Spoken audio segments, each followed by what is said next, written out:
తిరిగి BCN news కి స్వాగతం. పశ్చిమ గోదావరి జిల్లా నర్సాపురం మండలం సీతారాంపురం జేబీరా క్యాంపస్ లో ఈ నెల 29వ తేదీన నర్సాపురం నియోజకవర్గ స్థాయి మాలల ఆత్మీయ సమావేశం కార్యక్రమాన్ని ఏర్పాటు చేసినట్లు మాల సంఘాల నాయకులు తెలియజేశారు. మాలల ఐక్యతను చాటేందుకు గత ఏడాది మాదిరిగానే ఈ ఏడాది కూడా ఆత్మీయ సమావేశం నిర్వహిస్తున్నట్లు చెప్పారు. ఈ కార్యక్రమానికి రాష్ట్రంలోని మాల ప్రజా ప్రతినిధులు, అధికారులు ముఖ్య అతిథులుగా పాల్గొంటున్నారని, నర్సాపురం నియోజకవర్గంలోని మాలలు కుటుంబ సమేతంగా కార్యక్రమానికి హాజరై విజయవంతం చేయాలని కోరారు. కూడా రెండవ మాల్ల ఆత్మీయ సమావేశాన్ని జేబీరా క్యాంపస్ స్కూల్ ప్రక్కన ఉన్నటువంటి జేబీరా వారి మామిడి తోటలో మేము అందరం కూడా గార్డెన్ పార్టీని ఏర్పాటు చేసుకున్నాం. ఈ పార్టీని ప్రతి ఒక్కరిని కూడా మాల సోదరుల్ని, సోదరిమణులను, పిల్లలతో సహా కుటుంబ సమేతంగా మేము అందరినీ కూడా ప్రేమపూర్వకంగా ఆహ్వానిస్తున్నాం. ఈ కార్యక్రమానికి శాసన మండలి చైర్మన్ మోషన్ రాజు గారు, ఎంపీ హరీష్ మాధుర్ గారు, అలాగే మాజీ ఎంపీ హర్ష కుమార్ గారు, మాజీ మంత్రివర్యులు సుజాత గారు, ఎమ్మెల్యేలు, ఇంకా ఐపీఎస్ అధికారులు, ఇతర అధికారులు అందరూ కూడా ఈ సమావేశంలో పాల్గొంటున్నారు. కాబట్టి ప్రతి ఒక్కరిని కూడా ఈ గార్డెన్ పార్టీకి మిమ్మల్ని అందరినీ కూడా ప్రేమపూర్వకంగా ఆహ్వానిస్తున్నాం. నర్సాపురం నియోజకవర్గ స్థాయిలో గత సంవత్సరం మాల సోదరులకి ఐక్యత అనేది చాటి చెప్పాలని నినాదంతో కార్యక్రమం ఏర్పాటు చేయడం జరిగింది. ఇది 2వ సంవత్సరం. గత సంవత్సరంలో 3,000 మందికి ఇక్కడ భోజనాలు ఏర్పాటు చేయడం జరిగింది. ఈ సంవత్సరం 5,000 మందికి భోజనాలు ఏర్పాటు చేసి మరి మాలలను అందరినీ ఒకే వేదిక మీదకి తీసుకురావాలని ఆలోచనతో పార్టీలకు అతీతంగా రాష్ట్ర స్థాయిలో ఉన్నటువంటి రాజకీయ నాయకులను, ఎవరైతే మాల నాయకులు ఉన్నారో వారందరినీ పిలవడం జరుగుతుంది.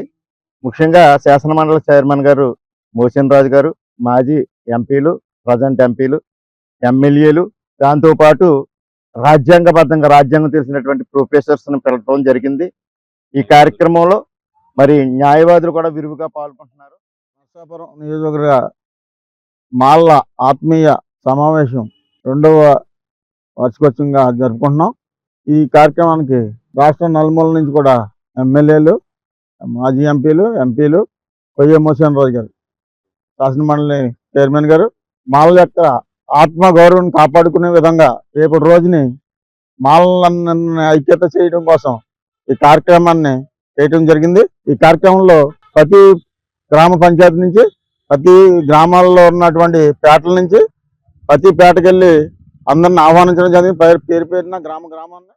గత సంవత్సరంలో ఆత్మీయ సమావేశం మాలల ఐక్యవేదిక జరిగింది. ఇక్కడ అప్పుడు బాగా జరిగింది, సక్సెస్ఫుల్ గా చేశారు. అందరూ వచ్చి ఈ 2వసారి కూడా అందరూ వచ్చి జయప్రదం చేయాలని ముఖ్య అతిథులు వస్తున్నారు.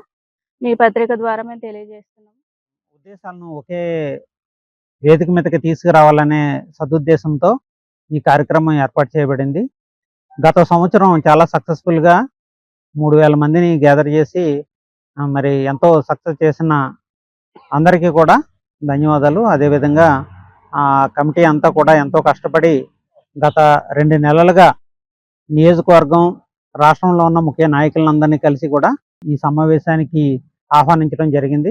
కాబట్టి ఈ సంవత్సరం కూడా ఒక 5,000 ఎస్టిమేషన్ తోటి అందరికీ నాయకులందరూ తిరిగి ఆహ్వానించారు కనుక అందరూ ఈ కార్యక్రమానికి విచ్చేసి జయప్రదం చేసి గూడూరును జిల్లా కేంద్రం చేయాలని, లేని పక్షంలో నెల్లూరు జిల్లాలో కలపాలనే ప్రజల ఆకాంక్షను ప్రభుత్వం దృష్టికి తీసుకువెళ్లామని, ప్రభుత్వం నుండి సానుకూల స్పందన రాలేదని, అయినా ముఖ్యమంత్రి చంద్రబాబుని కలిసి ప్రజల కోరికను తెలియజేస్తామని ఎమ్మెల్యే పాసం సునీల్ కుమార్ వెల్లడించారు. గూడూరు నియోజకవర్గాన్ని తిరుపతి జిల్లాలో కలిపిన పాపం గత వైసీపీ ప్రభుత్వానిదేనని, నెల్లూరు జిల్లాలో కలపాలన్న ప్రజల ఆకాంక్షను అసెంబ్లీలో కూడా మాట్లాడానని గుర్తు చేశారు.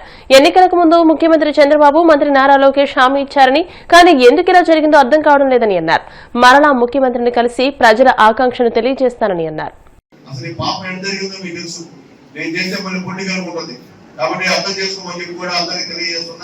విద్యులు, పత్రికా మిత్రులు, అసలు దీనికి కారణం ఎవరో మీకు తెలుసు.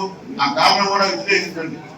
ఒక సునీల్ కుమార్ చెప్పాడు రాలేదు అని కాదు, దీనికి కారణం ఎవరు, మన వాళ్ళ ఆ తిరుపతి జిల్లాలో పోయేదానికి కారణం ఎవరో కూడా ఆలోచించుకోమని చెప్పి కూడా మీ అందరికీ రిక్వెస్ట్ చేసి తెలియజేస్తున్నా. అది ఏమైనప్పటికీ మీ అభిప్రాయమే నా అభిప్రాయం, 2వ అభిప్రాయం లేదు.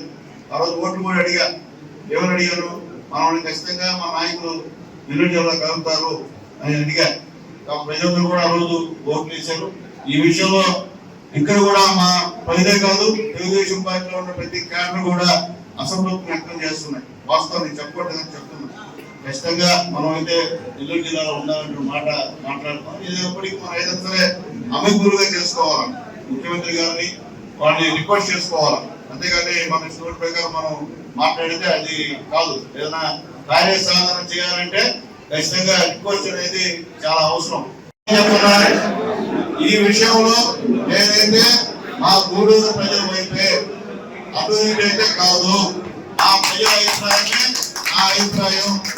దీనికి ఖచ్చితంగా ఇద్దరితో ఏమి నమ్ముండే పరిస్థితి కాదు. నేను కూడా సీఎం గారి దగ్గరికి వెళ్తాను, లోకేష్ బాబు గారి దగ్గరికి వెళ్తాను, విషయం చెప్తాను, వాస్తవం చెప్తాను. ఎందుకంటే ఆ రోజు ఇస్తామని మనం మాట ఇస్తాం, గూడూరు నీకు ఎంతో కలుపుతామని చెప్పి మాట ఇచ్చాం. ఎలక్షన్ లో కూడా ప్రచారం అదే చేశాను నేను కూడా.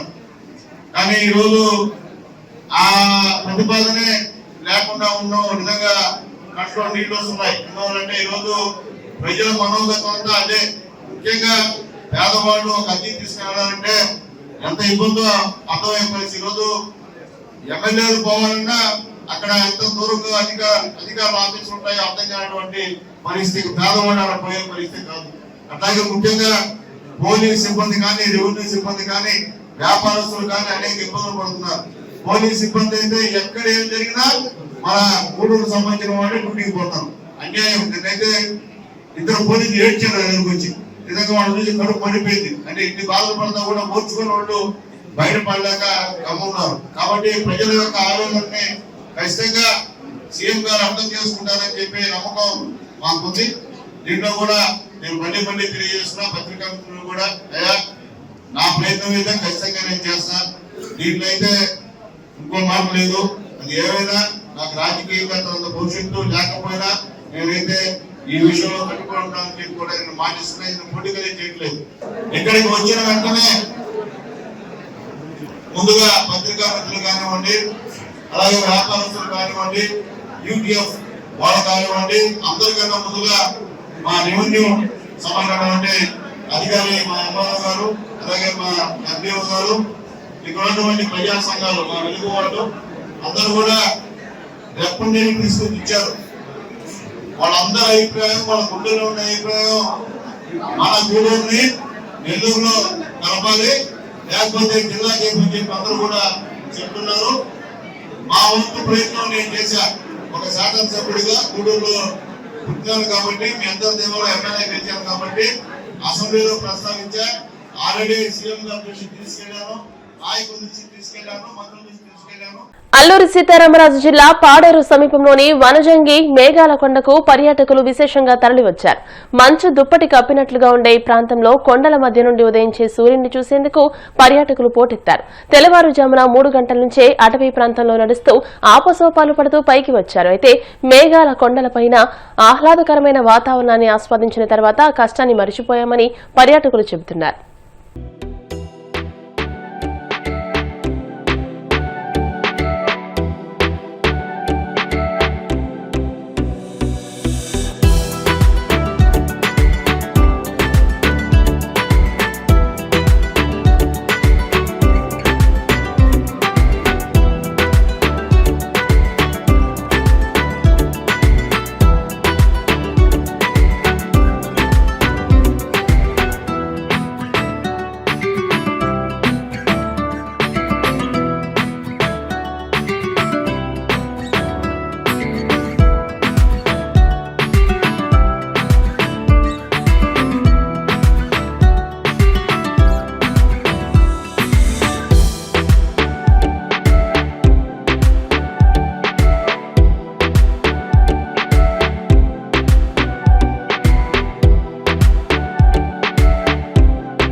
జాగృతి అధ్యక్షురాలు కల్వకుంట్ల కవిత పలువురు కార్యకర్తలను పోలీసులు అదుపులోకి తీసుకున్నారు.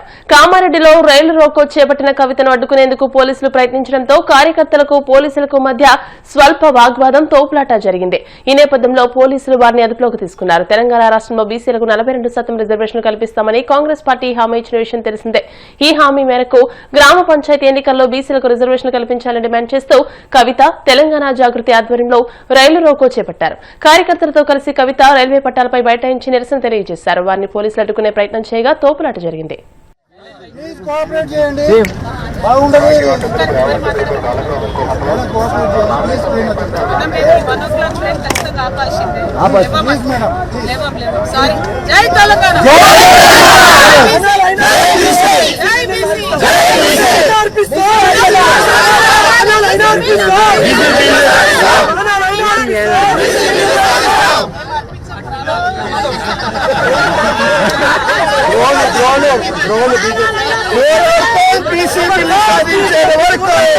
కొంతమంది మీద పెట్టండి మేడం, కేసు నా మీద పెట్టండి, కానీ మేము సైడ్ కి నిలబడతాం. కావాలంటే నేను ఒక్కదాన్ని కూర్చుంటే అందరు సైడ్ కి నిలబడతాం. నో మేడం, నో మేడం, ఇది చాలా సీరియస్ ఇష్యూ మేడం.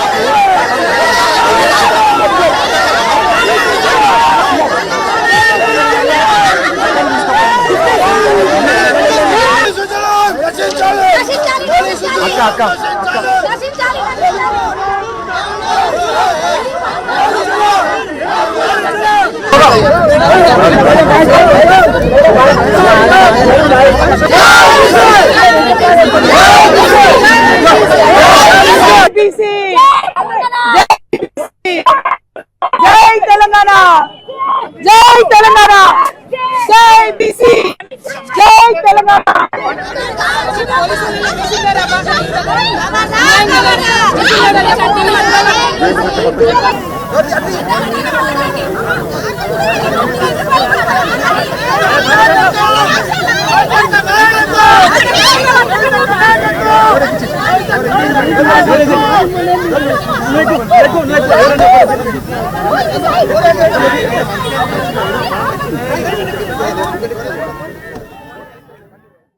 వార్తలు ముగించే ముందు ముఖ్యాంశాలు మరోసారి. డిసెంబర్ 1న ఉంగుటూరు మండలం గొల్లగూడెంలో సీఎం చంద్రబాబు పర్యటన, అధికారులతో కలిసి ఏర్పాట్లను పరిశీలించిన ఏలూరు జిల్లా కలెక్టర్ వెట్రి సెల్వి.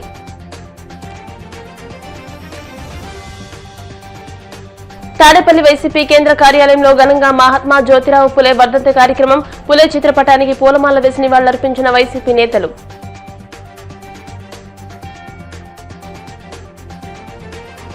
గోవిందనామ స్మరణతో మార్మోగిన కోనసీమ తిరుమల, వాడపల్లి వెంకన్న దర్శనానికి పోటెత్తిన భక్తజనం.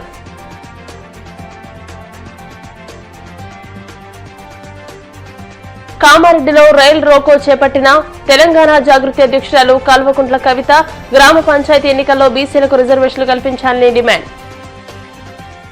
ఈ వార్తలు ఇంతటితో సమాప్తం. మరిన్ని వార్తల కోసం BCN digital YouTube channel, Facebook page ని ఫాలో అవ్వండి. అప్డేటెడ్ వార్తల కోసం ప్లీజ్ సబ్స్క్రైబ్.